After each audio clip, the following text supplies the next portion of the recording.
dari kelompok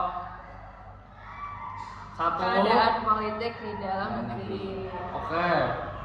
Anggotanya yaitu Ada saya Aditya Pria Utama. saya Muhammad Atul Siswara. Saya Karolus Sumati. Saya Mati Fakirana. Rizka Bumendribowo. Saya Alicia Binali Wasida. Saya Budi Makaban dan kita akan mempresentasikan tentang keadaan politik dalam negara ini. Oke. Dipecat aja ya. Let's go. Oke, sistem politik. Sistem politik yang diterapkan pada masa Orde Baru bersifat otoriter dan sangat terpusat pada presiden. Pemerintah lebih menekankan ketertiban dan stabilitas politik dibandingkan dengan kebebasan berpendapat. Demokrasi yang dijalankan dikenal sebagai demokrasi Pancasila. Namun, pelaksanaannya dikendalikan ketat oleh negara sehingga ruang oposisi menjadi sangat terbatas. Stabilitas politik dijadikan prioritas utama karena pemerintah ingin menghindari kekacauan seperti yang terjadi pada masa demokrasi liberal.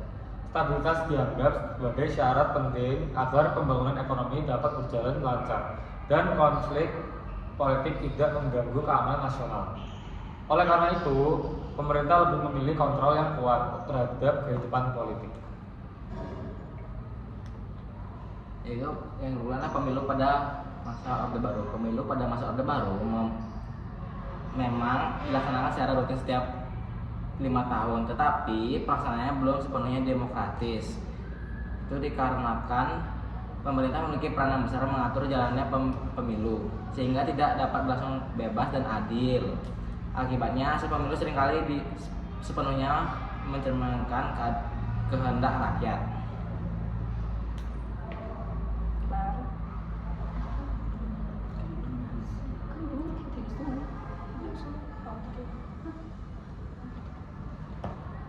Dikarenakan kenapa Golkar selalu menang pada pemilu pada masa Orde Baru. Golkar selalu menang karena adanya dukungan penuh dari negara. Aparat birokrasi, pegawai negeri, dan militer diarahkan untuk mendukung Golkar. Selain itu, fasilitas pemerintah sering digunakan untuk kepentingan kampanye, sehingga persaingan politik pada masa itu tidak seimbang. Nah, penyederhanaan partai politik. Nah, penyederhanaan partai politik dilakukan dengan tujuan yaitu untuk memudahkan pengendalian kehidupan politik dan melemahkan kekuatan oposisi.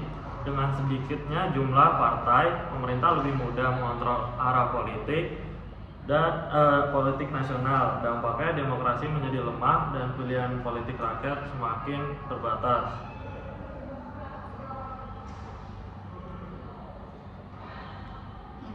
Nah, peran ABRI melalui konsep duifungsi ABRI, militer tidak hanya berperan menjaga keamanan, tetapi juga terlibat langsung dalam pemerintahan dan juga politik. Nah, banyak perwira militer menduduki jabatan di lembaga negara, sehingga pengaruh ABRI dalam pengambilan kebijakan sangatlah besar.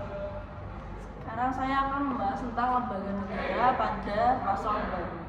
Dalam hubungan antara Presiden, MPR, DPR, Presiden menjadi pusat kekuasaan tertinggi. MPR dan DPR lebih banyak berfungsi sebagai lembaga formal yang mendukung kebijakan Presiden, sementara fungsi pengawasan terhadap kekuasaan berjalan sangat lemah. Lalu selanjutnya adalah kelebihan dan kekurangan pada masa Orde Baru. Kelebihannya yaitu stabilitas politik yang terjaga dan juga pembangunan ekonomi yang berjalan dengan pesat.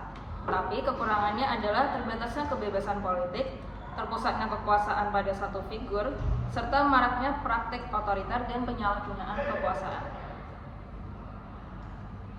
Untuk refleksi, stabilitas politik dan kebebasan politik sama-sama penting bagi kehidupan suatu negara.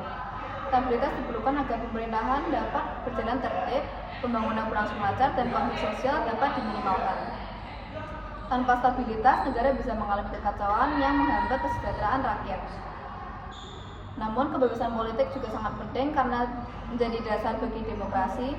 Kebebasan berpendapat, berserikat, dan berpartisipasi dalam politik memungkinkan rakyat mengawasi pemerintah dan mencegah penyalahgunaan kekuasaan.